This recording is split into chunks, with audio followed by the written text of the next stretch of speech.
Hello everyone. Let's revise the concept of deficits in the budget.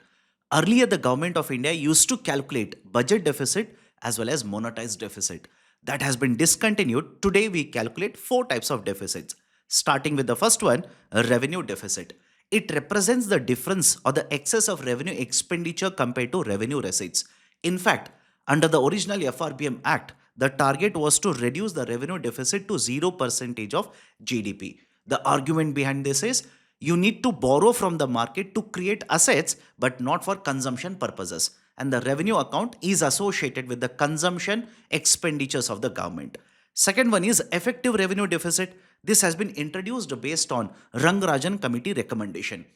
This is precisely introduced because there is a component under the revenue expenditure called as grant for creation of capital asset, under which the center provides the grants to the states using which the assets are created. That's the reason we remove the GCCA from the revenue expenditure to get effective revenue deficit. Third one, fiscal deficit. It basically represents the borrowings that the government does in a particular financial year. This borrowing is done because the total expenditure incurred by the government is greater than the total amount of receipts which are earned by the government without creating any kind of a liability.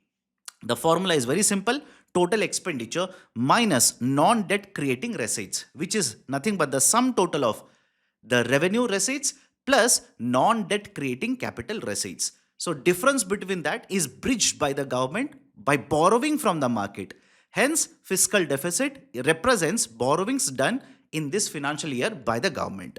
Fourth one is the primary deficit. Fiscal deficit only represents the money that is borrowed by the government. But out of this money that is borrowed, it does not provide the information regarding this money is borrowed for taking care of the past expenditures, or there is a shortage to take care of the current year expenditure.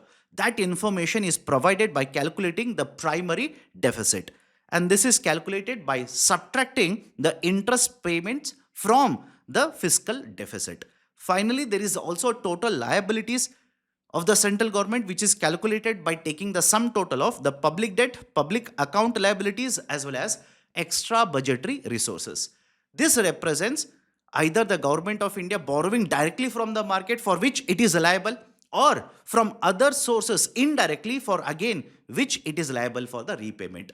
So these are certain very important concepts associated with the budget.